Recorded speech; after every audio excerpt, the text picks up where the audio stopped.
Seashell. And Mr. E. We're back again for another adventure with Fooventures. And today we are going to be learning all about our national mammal. Our national mammal, on par with the bald eagle as a national symbol. Yeah. And last week was our state reptile. We're just all very patriotic here. So we're looking at bison. Yeah. Why did I say it 3 times? That's the scientific name. Genus, species, subspecies. Common name. Common name. It's an easy one. If you forget the scientific name for this one, boy, we'll have to work on you a little bit. So they're getting a little bit of enrichment right now. We put one watermelon in there. It's starting to get to be hot out, and they like nice, cool watermelon. So we'll roll this one in too for them. Give them a little push and shove in. And then we'll get the camera moved up closer, and they'll get a little bit more action. I might have got a little too close with the one, so we'll see how they do.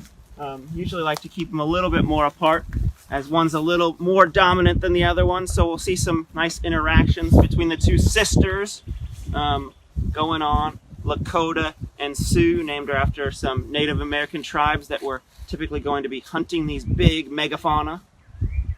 All right, don't forget to ask us lots of questions, say hello, tell us where you are, and we can talk, because this is what we like to do with the live streaming. We get to hang out with you. So just so y'all know, we are in an area that you do not have access to. We are in a backup fence where our animal keepers access the animals, but we are safe here behind a giant wooden pilings that they can't get to us. But you are closer than you normally get to our bison. Pretty exciting. I just recently read that in Yellowstone Park, where these guys are roaming free, wild bison, it's actually illegal to get closer than 25 yards to them. So really cool that we get the opportunity to see them up close and personal through this video, as we normally would not be able to. I know, I'm sorry. So you are looking at our two cows. They're females, and their names are Sioux and Lakota, named after Native American tribes. Sioux and Lakota are 10 years old. 10 years old. And Mr. E, is that an old bison, or what? Tell us about their life expectancy. So they can live quite a long time. 10 years is kind of what, like middle-aged, I would say, getting to be towards their middle age. They're, as a cow in captivity, are going to live much longer than they would out in the wild. But they're very social grouping animals, so they're going to have long periods of time where they're going to be in groups, in big herds, and the older individuals are going to be protected by the young individuals, and the really young babies are going to be protected by the herd, so they're very social in the way that they interact. I don't know the oldest bison on record. Michelle, do you know? I don't know. I haven't heard anything about that. Oh, look at that. That makes my mouth water for some watermelon. Yeah. Age difference between sisters. So these cows came to us in 2010, and it's my belief they're 5 months apart. Yeah. So they're not. They're not sisters. They're not sister. They're sisters. They're half sisters. Well, they might have the same father. They're half sisters. They're half sisters. All right, we got it. Yes. So yeah, 25 years in captivity maybe would be a good age. 15 years in the wild. Yeah. So people ask us all the time, like, why do we have bison at Oatland Island Wildlife Center? Yeah. Eric, why do we have bison here at our center? And so it's really interesting. We actually have had bison in this area of the southeast for thousands and thousands and thousands, and maybe even millions of years. You see prehistoric fossilized bison skulls come out and wash out of our amazing rivers in Georgia. So they've been here a long time. And even up until about 225 years ago, there was actually bison in the state of Georgia. So we did have our bison roaming through the forests of the southeast, and then they were basically hunted to extinction. Extirpated is another word for that. Extirpated, yeah. All right, Wendy has a great question. She wants to know, do they lose their horns? I don't know if Dawn, who is on our videographer today, can you get a look at Lakota over here on the right? She has a small horn and a big horn. So she actually she had some horn damage, and they don't shed them like deer shed antlers, Mr. E. Yeah.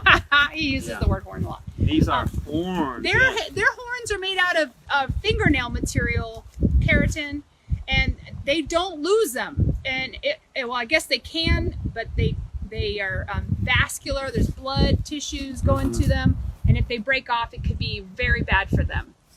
So no, they don't lose their horns. But you guys may make the association that these are females and they have horns. Yeah, that's so weird. It's like a female individual can have horns. Why would they need horns? Yeah, why would they have no horns? Friends out there, Mr. E wants you to answer. I mean, I'm just thinking like they don't use them to fight each other like the males do, because the males, they fight. We know that's like males, like most of the year they're like hanging out on their own, maybe in a little bachelor group. They're not with the big herd, all the females.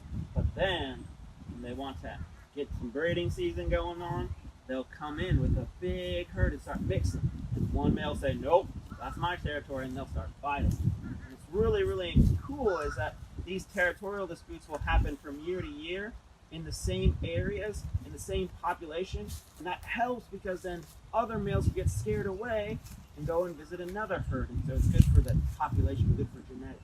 Eric, I think you should say hello to your family. Hi, family. Your mom said hi to you. Mom, nice that you're tuning in. Got some good questions about bison.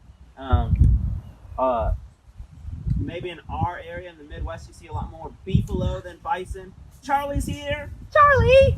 Hi, Charlie. Charlie from our pre-K is here tuning in. Nice to hear you. Another bird alert. Bird alert, yeah. What do we hear? A red shoulder. Red shoulder hawk, hawk. Wild one. Yeah, wild red shoulder. You might see that they look a little raggedy too, a little weird looking. They would know why. It looks like they kind of like have dreadlocks coming off almost, or like kind of looks like they're like sloughing off their fur. Weird.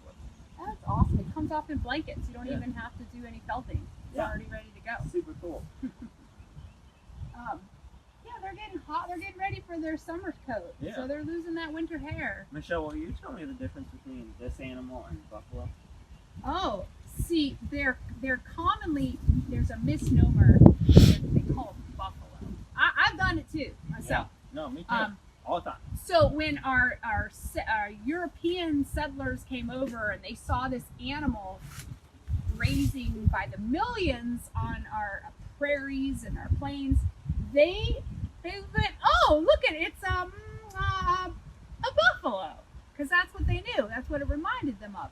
But the scientists disagree. It's not a buffalo. It's a cousin of the buffalo. It's a bison. Yeah. So you might be familiar with the African Cape May buffalo. I think there's even a European. Yeah. It's a European bison. Yeah. And water buffalo in Asia. Yeah, water buffalo. Yeah. We're gonna come close so you can see the. She's hogging. That's okay. Sue. That's my fault for being a bad roller. Give Lakota some, Sue. Share with your half sister.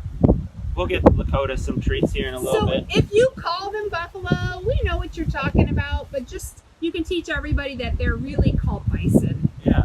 Buffalo are American bison. Buffalo are typically, not always, but typically very warm weather adapted. So they live in areas that don't have a real winter season. They might have a rainy season, but they don't have a winter season, whereas a bison specifically is very adapted to live in a cold environment. They can live in areas where there's feet of snow, so 3 feet, 4 feet of snow. They use their head like a big shovel, like a big sweep, to push out of the way all of the grass, and they'll feed on that grass even if it's dead and dried up underneath the snow. They have to constantly be feeding all the time.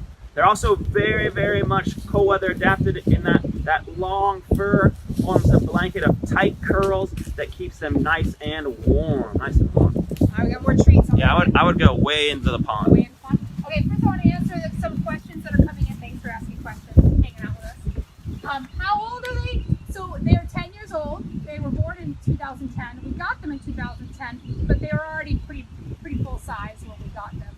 I'm going to throw some more treats. So remember the word herbivore, friends? Herbivores. These are herbivores. Yeah. And, you know, people always ask me, I'm vegetarian, and they ask me, like, how do you get enough protein? How do you get enough whatever you need being a vegetarian? I say, look at the bison and tell me how it's doing. The original plant protein right here. Protein. Got it. We'll give her one. Oh.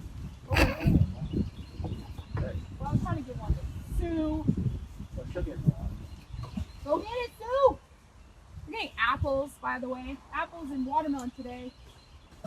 And these are a treat. This wouldn't normally be their diet, but in the wild they do seek out sweet things, and they actually will eat fruit and other really sweet objects like berries, and they'll disperse those seeds around. One of the main reasons why we had these really beautiful prairies is because the bison would feed on them, spread them around. A lot of plants are actually adapted to be spread by these large megafauna, and when we lost them, our prairies suffered from production through agriculture, but also loss of those ability for seed dispersal through getting stuck in the bison's fur or being pounded into the ground with the hooves of their feet, or even sometimes being carried through their poop and then deposited in their poop. So we lost that species diversity because we lost our huge, massive bison herd. Some people estimate up to 40 million individuals. 40 million individuals. That's insane. Yeah.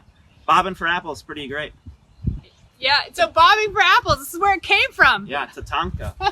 Yeah, my mom says Tatanka, Lakota word for buffalo in the movie Dances with Wolves.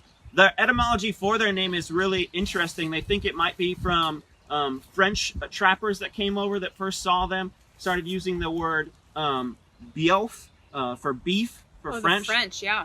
And that kind of transferred or got muddled up with other words and turned into buffalo. Bœuf in French. Yeah, buff. Hello, Kara and Maisie, our friends out there. Danielle has a question. Are there physical differences in the bison and buffalo to tell them apart? Absolutely. Yeah. So first of all, bison have that huge hump on the back of their neck. Mm-hmm. Does anybody know what that's for? That's a special... It's full of water, right? Just like a camel. No, Mr. E. So guys, so this is an animal that can live in all kinds of climates, and especially climates where it gets super duper snowy. Mm-hmm. And their head is the heaviest skull of any land mammal here in our country. It actually is the heaviest land mammal in North America. And they use it like a plow when they go through something like 3 feet of snow because they have to graze, right? And so if it's covered in snow, they've got to uncover the grass. So they use that's a muscle for holding up that giant head and for sweeping that big skull around in the snow to get to the bottom. So that's one difference that they have. Any other differences? The fur, of course, like the massive amount of fur. Usually, most water buffalo, Cape buffalo, very short, very thick fur for protection, but not curly. And that curly hair is what traps the oxygen, keeps them nice and warm. What's really interesting about them, and I think my kind of favorite thing to tell the difference is that head size and that posture. So their posture is always going to be that their head is lower almost than their shoulders up high. Whereas a buffalo, water buffalo, is going to look a lot more like a cow. And these guys kind of look like a cow, but aren't really a cow at all. That was a fail. Okay, Daniel wants to know their lifespan. So if you're a wild animal, you don't live as long as our if you're a wild animal, you have more against you, right? So they can live about 15 years or so in the wild. In captivity, they can live up to 25 years. And these girls are 10 years old. Noah wants to know, do they enjoy swimming? Hi, 6-year-old Noah. Yeah, swimming. They enjoy swimming. Swimming to cool down, swimming to maybe get from one area to the next, but not just like going out for a swim like you would maybe go to the pool. They're going to use it as a way to get places, and then also maybe as a way to cool off in a hot summer day. But maybe not, they're going to be like splashing around, playing in the water like for fun. Yeah.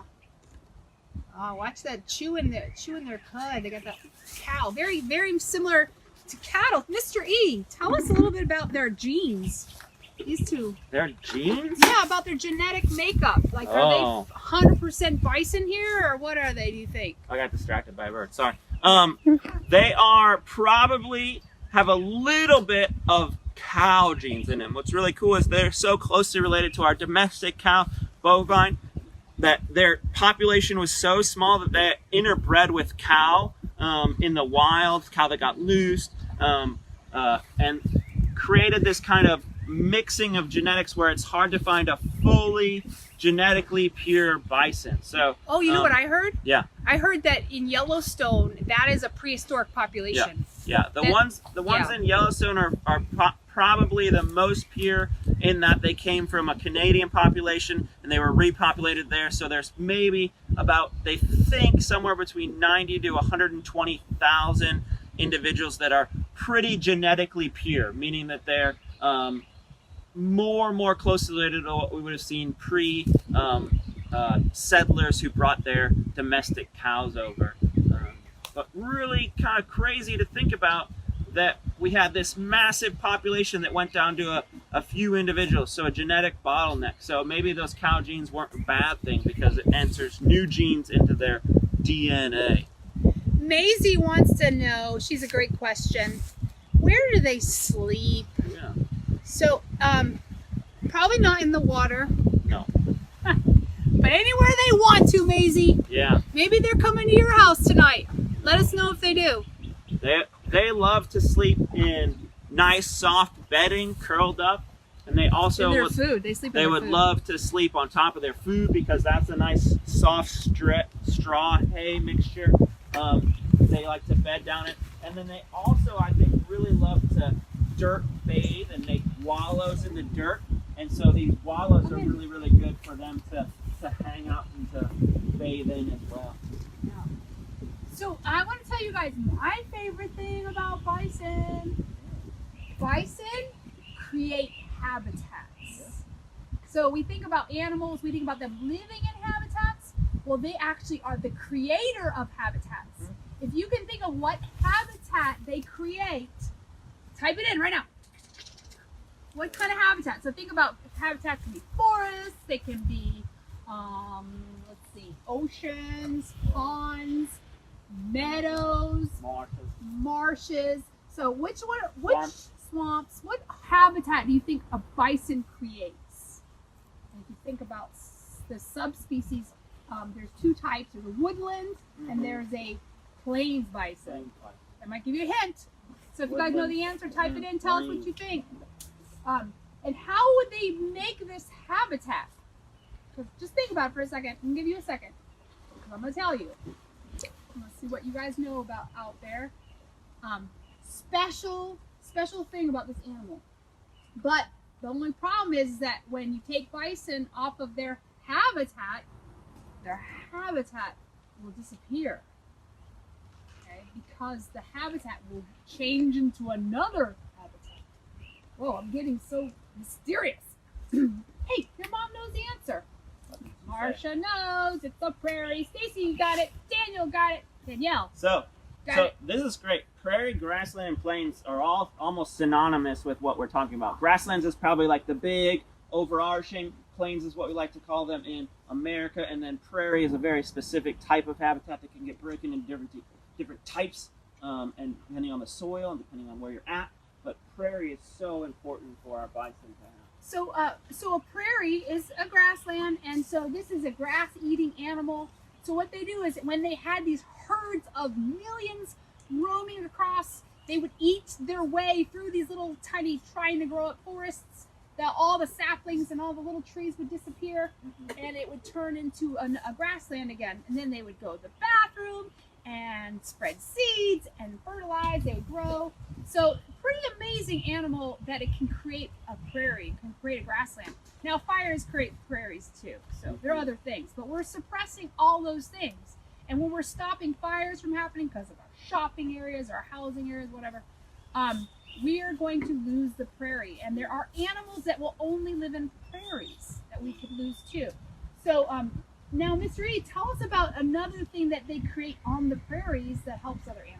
Okay, so we talked a little bit about their wallowing. What they'll do is they'll kind of roll in the dirt and scratch it up with their hooves, and they'll make a little short impression to give them a nice dust bath. This is either for, to get rid of a insect load that they have on them, maybe ticks or mites or fleas or something like that. They'll roll around in that. Might be also helpful to give it, an itch to their little scratchy skin that's dry underneath. Maybe get a little water underneath there. Maybe remove some fur. But what's going to happen is they're going to make these little depressions, and these depressions are made larger and larger over time. You can imagine 1 million individuals wallowing in an area. You're going to get some holes.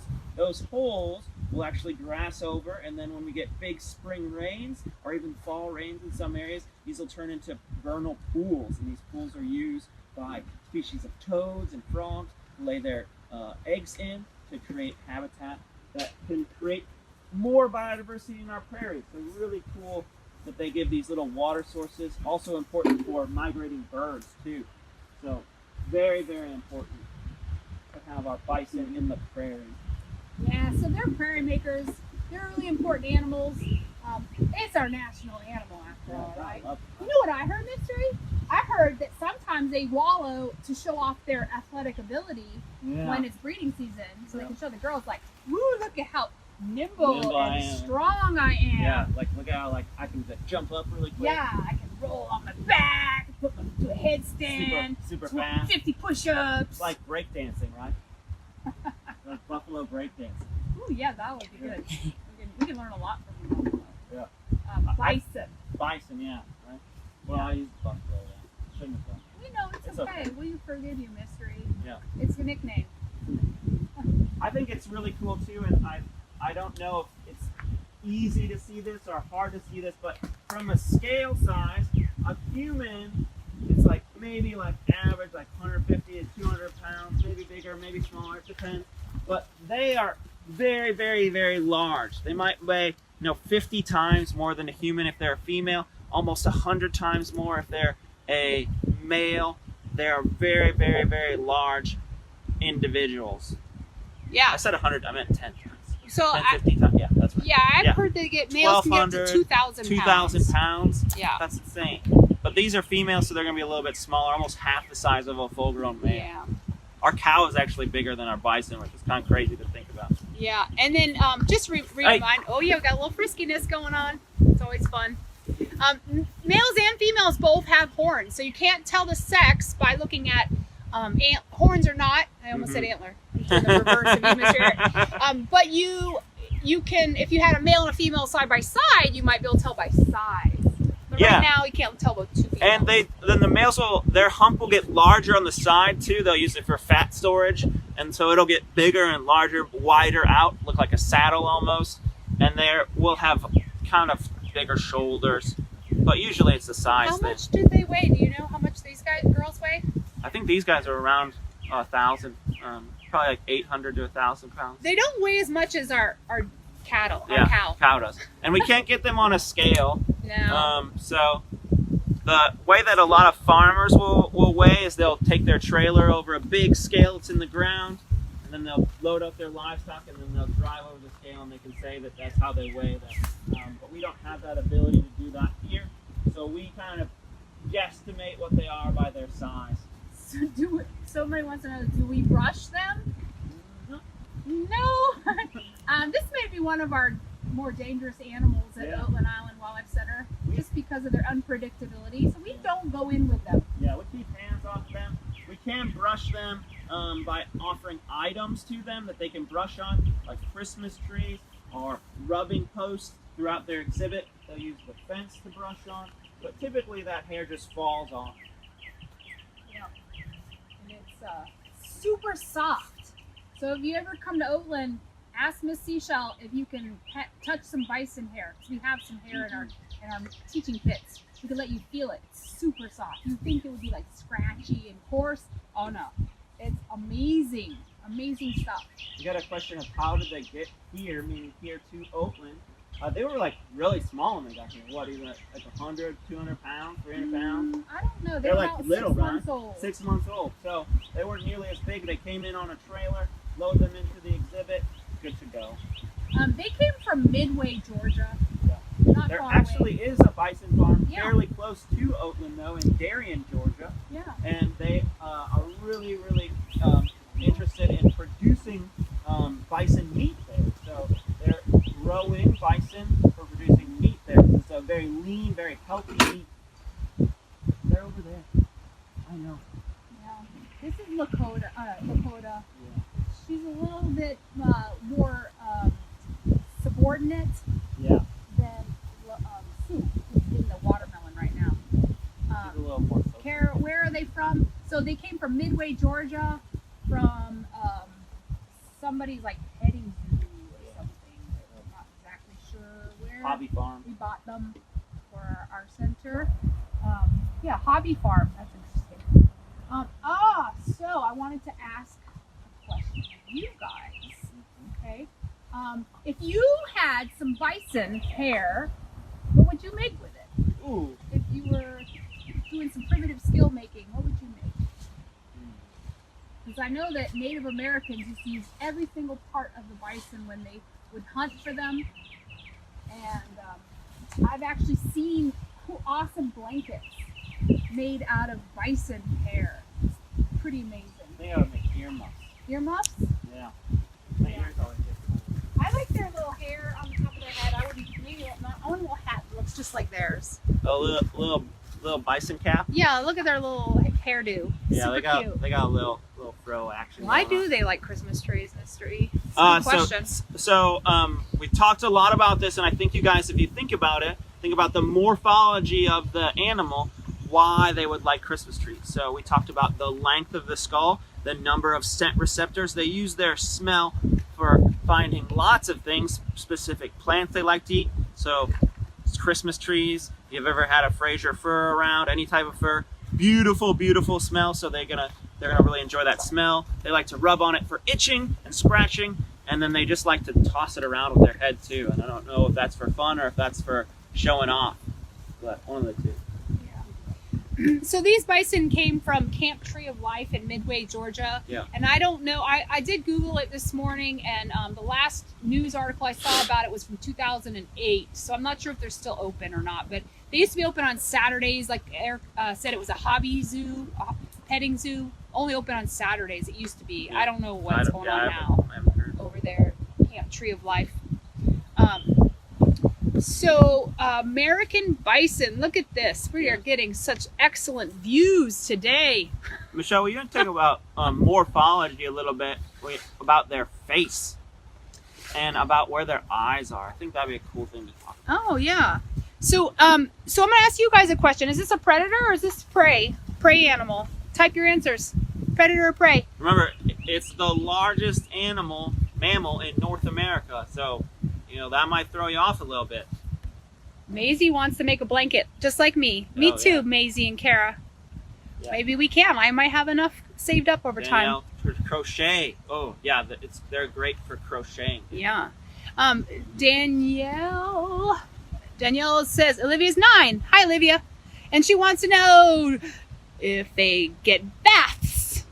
Only if they bathe themselves. Yeah, if they want baths. They might come up to the hose when we're filling their water, and they might interact with us then. They might get a little spray if they're feeling warm that way, but they don't get bubble baths. We keep soap out of their exhibit unless we're cleaning their food and water dishes. Stacy, good job. She says they're prey animals.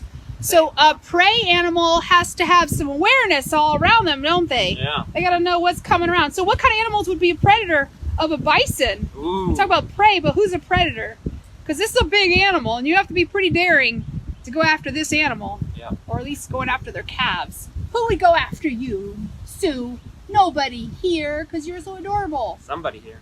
Well, oh, she just threw water all over me. So yeah, it's Abigail and Owen. You got it. Perfect. You got it. Courtney, Danielle, you got it. Awesome. So wolves are actually predators of calves and older bison, not of the healthy young bull. Yeah. Definitely not. So if you're gonna be a wolf stalking you, a little pack coming after you, you're gonna be hyper aware, and especially if you have a calf around you, you're going to all the whole herd's gonna be helpful and be aware and trying to keep that wolf at bay. Yeah. So what do they do, Mr. E? They do to protect their babies? They do this amazing thing where they kind of herd the baby into the center of their larger group within the herd, and they put their little hind ends, which are a little bit more narrow than their front ends, into a nice circle, and they've got their horns facing out, and they've got their big heads that they can swing around, and they protect their young. Think of that head being really low. Nothing can get in towards those babies, so they protect them that way. if they were to try to run away, that's when predators have an advantage. They can run about 30 miles per hour, so they can run fast, but they're not really long distance runners. They're slow trotters. They're just plodding and constantly moving. Yeah, so a calf is pretty susceptible, but really they have this amazing ability that they can get up and walk after hours of being born. Only 2 hours. They're what, like, they're like 50 pounds when they're born, 30 to 50 pounds when they're born. Little tiny baby bison can stand up on 4 legs and move around almost immediately. And they have this herd mentality too. Like, it doesn't have to just be mom that comes and protects them. The herd will come and protect the baby and help make that circle around the baby. Mason says they use their horns. Yes, they do. Good job. And in smaller herds, there's also been documentation of instances where you get twins and an auntie, so a relative will actually nurse one of the twins and her young too. So they kind of spread out that nursing ability too. So they're very communal. They're very social. Okay, so I'm gonna ask you a question. This is something kind of unique about. Does anybody know what albinism is? Albino. Give me a thumbs up if you know what albinism is. If you don't, we'll tell you what it is. So let's see who knows what albinos are. So there's this. Every once in a while in nature, you'll have a bison that's born. Who knows what it is? Albino. Purple. No. Not purple. Actually, the babies are called red dogs. Yeah, they're like orangey red. Because they're red in color. Yeah. Red dog. No, albinos are, looking all around, Blanca. white. And there's Native Americans really revere the white buffalo. So pretty cool if you find a white buffalo. Super sacred animal in their tradition. And you can imagine there would have been more of them when there was millions and millions, and now with our herds really small, it's very, very, very rare. Got a little bison shower there. Keep splashing us. It's like a wet dog. Yeah. Oh, yes. We did get this question earlier, or we did answer it, but it's really confusing because if you look at this animal and you didn't know anything about bison, you say, that's a boy. He's got big, big horns, big head. Looks like he's going to be very, very, very aggressive. But these two are girls. And the girls, cows in a herd are going to be very protective of their young, and that's why they have those horns as well. Yeah. Cows, bulls, and calves, just like our cattle. Mm-hmm. We name them the same terminology. Pretty cool. You guys have any good questions out there?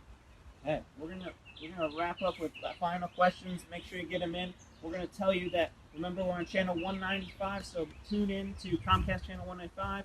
You can get us on the YouTube channel. You can also tell us what you want to see next week. Like on Wednesday and Friday next week, we can do whatever animal you can think of. Maybe not one we've already done, but something new, or a topic that we haven't done yet. Maybe you want to learn about fungus, or what's underneath a rotting log at Oatland, or birds, songbirds. It's migration right now, so lots of cool things going on.